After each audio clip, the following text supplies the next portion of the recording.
We're only a few months away from the new upcoming Dragon Ball movie coming on December 14th. Now, one question that fans all over the net are asking is, who is the new mysterious Saiyan? We reviewed all the current information and hints to formulate the top candidates from least likely to most likely, with evidence to support for and against each. Before we begin, subscribe to CBR and ring that bell to join our notification squad so you never miss a video. But I'm going to destroy this planet no matter what! Broly.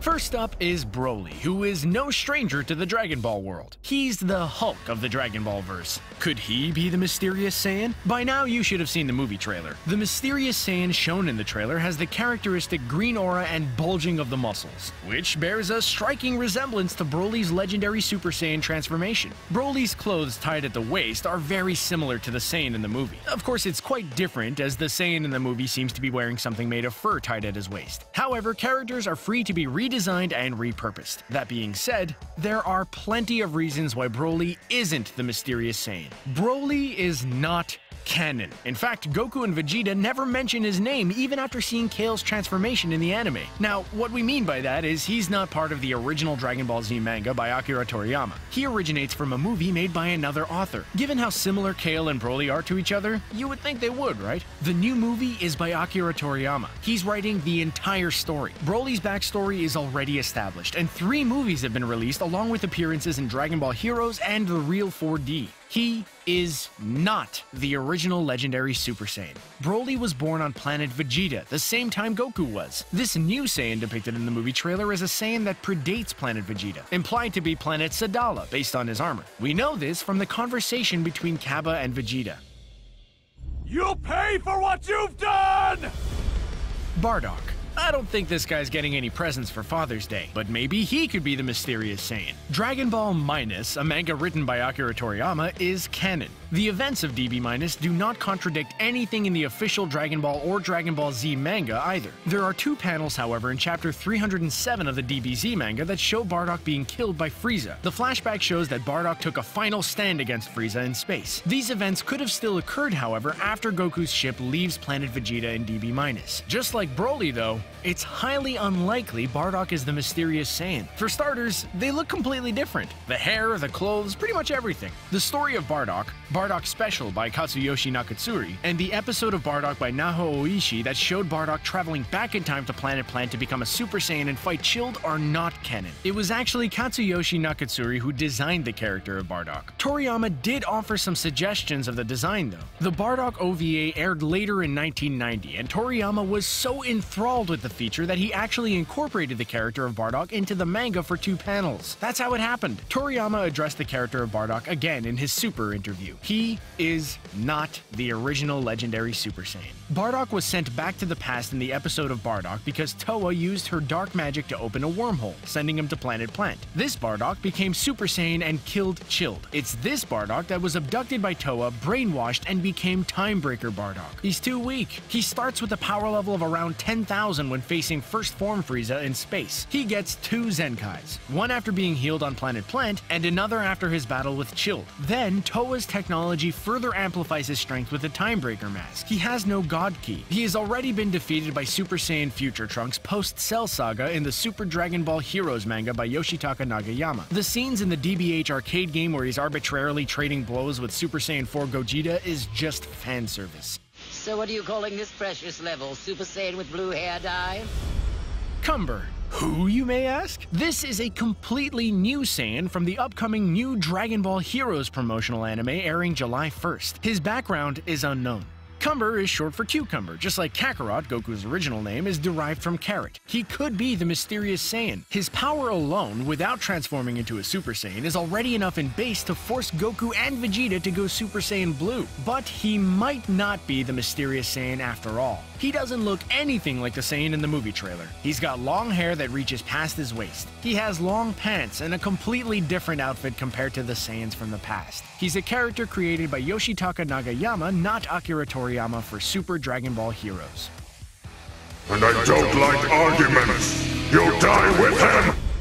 King Sadala. We haven't seen him yet, but we know he exists and he might just be the mysterious Saiyan. Vegeta has already expressed interest in going to planet Sadala. He lives on planet Sadala in Universe 6. He would have the same Saiyan armor as Cabba, which means he would match the style of the armor of the new Saiyan in the movie. Since we don't know anything about him, he may very well be someone whose strength is comparable to Goku's. Then again, he might not be the mysterious Saiyan because in the DBS manga, it was told to us that Caulifla has been repeatedly stealing gold and other things from King Sadala. The Sadala army is too scared to go after Caulifla because they keep getting defeated. Now, if you're the king of an army of Saiyans where you have to uphold your authority by showing your power, would you not stop someone from stealing your stuff, especially when your army is getting their asses kicked? If he was the strongest Saiyan, Cabba, who's part of the Sadala army, should have recruited him for the Tournament of Power. Champa ordered Cabba to find the strongest Saiyans no matter what. The universe is on the line here. This isn't the time to be shy. You're still no god. Damn, I think the Catman is right.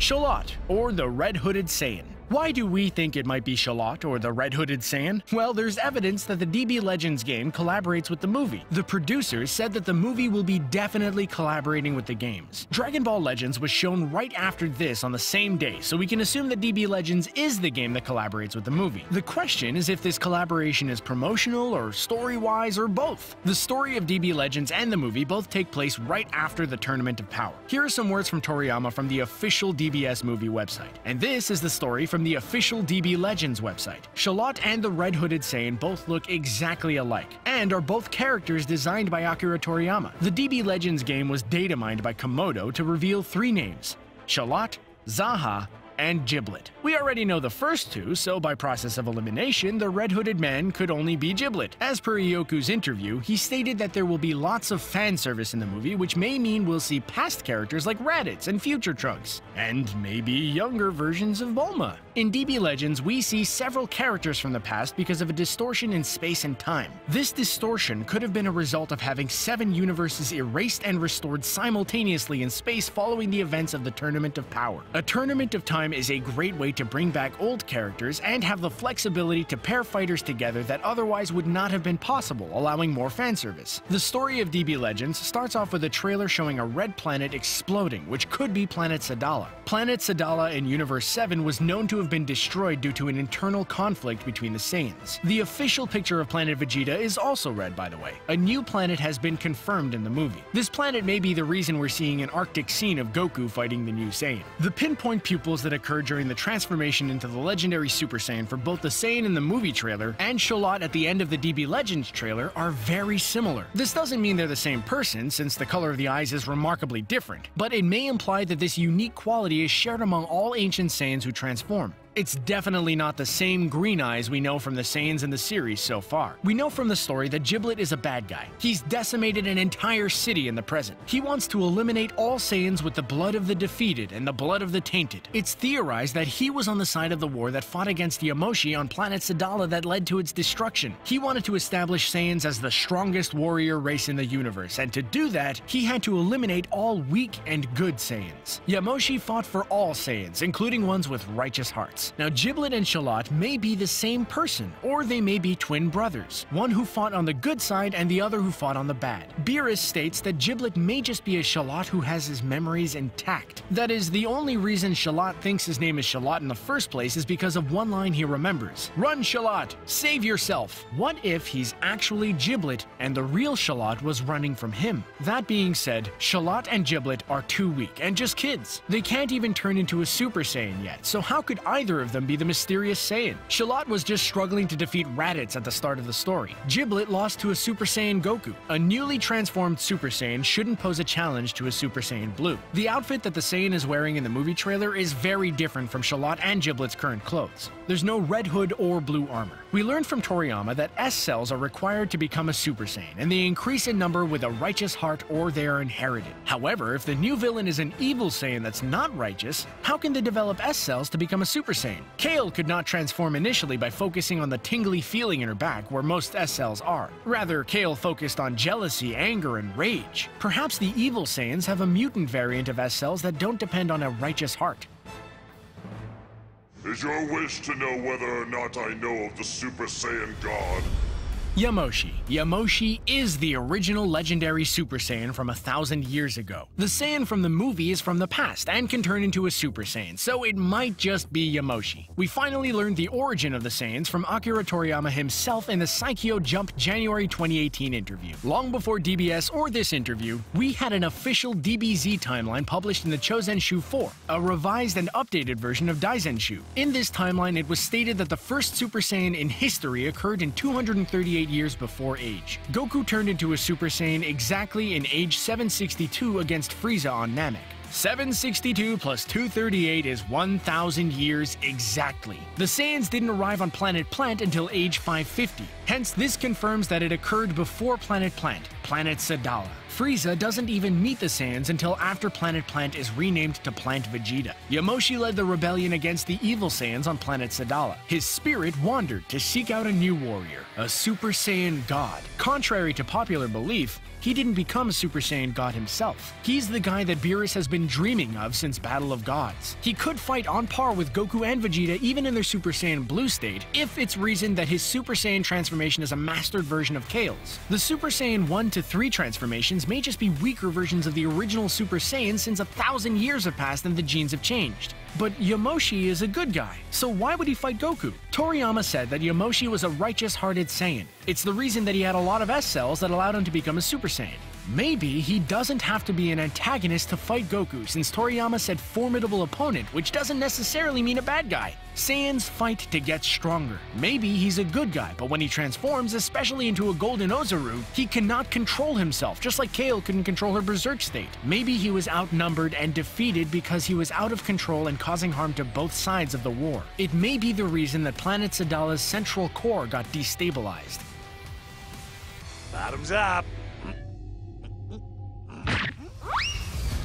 Well, that's all we've got so far. Maybe one of these theories could be right. Or maybe none of them are. That's the fun part of theorizing and waiting to see what'll happen. Who do you think will be the new Saiyan? Are you excited for the movie? Let us know in the comments section below, and subscribe to CBR for more awesome videos. Thanks for watching.